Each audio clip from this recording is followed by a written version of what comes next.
नमस्कार दोस्तों। आज का पौधा हमारा नींबू का पौधा है, जिस पर हमें जनवरी फरवरी में कुछ काम करने होते हैं। उन जरूरी कामों को मैं आपके साथ शेयर करूंगी। कौन सा खाद देना है, कौन सा फर्टिलाइजर हम डालें, जिससे हमें नींबू के प्लांट पर बहुत सारी फ्लावरिंग और फ्रूटिंग मिल सके। गमले में नींबू का पौधा लगा है तो एक बड़ी समस्या हो जाती है। फूल तो आते हैं लेकिन वो झड़ने लग जाते हैं। ऐसे में गलती धूप के साथ साथ पानी की भी होती है। जब किसी फल वाले पौधे में फूल आते हैं तब फूल फलों में कन्वर्ट हो, इसके लिए हमें पानी की मात्रा को सीमित रखना चाहिए। ज़्यादा पानी डालने से पत्तियां ज़्यादा हो जाती हैं और फलों को ज़रूरी पोषण नहीं मिल पाता है। ऐसे समय में पानी इतना ही डालें कि मिट्टी नम रहे, जिस फूल फल में बदल जाए। आपने देखा होगा कुछ जगह पर नींबू का पौधा फल देता है, किसी जगह नहीं देता और कुछ जगह तो सूख जाता है। गमले में लगे नींबू का पौधा फल लेने के लिए एक चैलेंजिंग हो जाता है। किसी भी फल वाले पौधे को ज़्यादा पोषण की ज़रूरत होती है। मिट्टी में नाइट्रोजन, फास्फोरस और पोटेशियम भरपूर मात्रा में होना चाहिए। ज़्यादा खाद इस प्लांट को ना दें।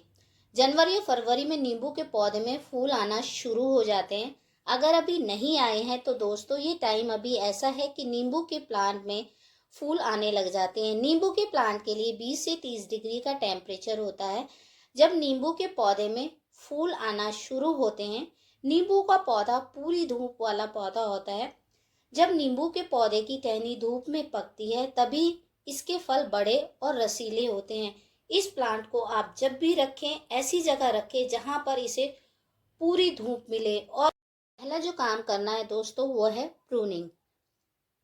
अपने नींबू की प्लांट की लाइट प्रूनिंग कर दें। हार्ड प्रूनिंग अब ना करें क्योंकि इसका ग्रोइंग सीजन स्टार्ट होने वाला है। इससे न्यू ब्रांचेस आएंगी और न्यू ब्रांचेस के साथ उसमें फल फूल ज़्यादा मात्रा में खिलेंगे। प्रूनिंग से पुरानी ब्रांचेस हटाकर एक नई ब्रांचेस में आती हैं जो फल और फूलों पहले से बेहतर बनाती हैं। प्रूनिंग प्लांट पर एक छोटा सा सर्जिकल ऑपरेशन होता है जिसके कारण पौधा सदमे में चला जाता है। सूर्य के प्रकाश का अधिकतम उपयोग करने और कीड़ों के विकास को रोकने के लिए एक्स्ट्रा ब्रांचेस, पत्तियों और यानी सूखी टहनियों को हटाना बहुत ज़रूरी हो जाता है। छोटे छोटे ये काम हमें अपने प्लांट पर करने होते हैं क्योंकि हमारा जो प्लांट है वो गमले में लगा होता है। अगर ज़मीन में लगा होता है तो इतने काम हमें नहीं करने होते हैं, लेकिन गमले में लगे प्लांट में हमें बहुत से काम करने होते हैं। और आप देख रहे हो मैंने यहाँ पर पूरे प्लांट की सफाई कर देने के बाद मैं आपको एक चीज़ और दिखाऊंगी। मेरे नींबू के प्लांट में अर्थवॉर्म भी है। अगर आप अपने प्लांट को बहुत अच्छा सा खाना देते हैं तो अर्थवॉर्म भी अपने आप ही आ जाते हैं। यहाँ पर मैं आपको दिखा रही हूँ, आप देख पा रहे हो ये अर्थवॉर्म है। देखिए हमारी मिट्टी की जो गुड़ाई करते रहते हैं और जो पोषक तत्व हैं हमारे प्लांट को वो देते रहते हैं। तो ये एक बहुत अच्छा संकेत होता है हमारे प्लांट के लिए। दूसरा काम जो करना होता है वो है गुड़ाई। गुड़ाई से मिट्टी में हवा का संचार बना रहता है जिससे पौधे की जड़ों की वृद्धि और विकास अच्छी होती है। फल वाला पौधा अच्छी मिट्टी के साथ गमले में टिका रहता है।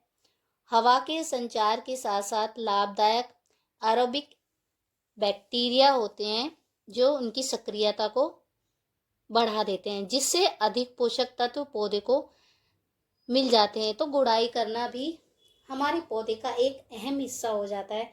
और जो इसकी एरियल रूट्स हैं वो भी हल्की हो जाती हैं। इसकी छोटी छोटी सी जो रूट्स होती हैं वो पूरा जाल बना लेती हैं। उस जाल को हटाना ज़रूरी हो जाता है क्योंकि पौधे को हवा नहीं मिल पाती है और पौधा सांस नहीं ले पाता है और उसका दम घुटने लगता है। जो हमारी नींबू की मिट्टी है वो हार्ड नहीं होनी चाहिए। यहाँ पर मैंने गुड़ाई के बाद एक दिन के लिए मिट्टी को सूखने के लिए छोड़ दिया। आप देख रहे हो। और पानी 200 से 250 ग्राम है। आपको वर्मी कंपोस्ट लेना है। वर्मी कंपोस्ट में नाइट्रोजन, सल्फर और पोटाश पाया जाता है। और दूसरी चीज़ जो मैं यहाँ पर लूँगी वो है डाई, जिसे हम एक रासायनिक उर्वरक पौधे में पोषण के लिए इस्तेमाल करते हैं और इनके अंदर नाइट्रोजन और फॉस्फोरस की कमी को पूरा करने के लिए इसका इस्तेमाल किया जाता है। यहाँ पर मैं 2 चम्मच ले रही हूँ। इस खाद में 18% नाइट्रोजन और 46% फास्फोरस होता है। ये खाद पौधों के पोषक तत्वों के लिए सबसे बढ़िया माना जाता है। जब इस खाद को मिट्टी में मिलाया जाता है तो ये अच्छी तरह से मिट्टी में मिक्स हो जाता है और पौधे की जड़ों के विकास में पूरा योगदान देता है। साथ ही साथ पौधे की कोशिकाओं के विभाजन में भी बहुत शानदार तरीके से काम करता है। तीसरी चीज़ जो मैंने यहाँ पर ली है ये है अंडे के छिलके। अंडे के छिलके कैल्शियम से भरपूर होते हैं जो पौधों के विकास में सहायक होते हैं। जब कैल्शियम होता है प्लांट में तो अन्य जो पोषक तत्व होते हैं पौधा अच्छे से उसको ग्रहण कर लेता है और भोजन का भी निर्माण करता है। तीनों चीज़ों को मिलाने के बाद अपने प्लांट की हल्की सी गुड़ाई कर इसे प्लांट के जड़ों से थोड़ा गमले की साइड में देना है। आपको जड़ों में ये पास में नहीं देना है।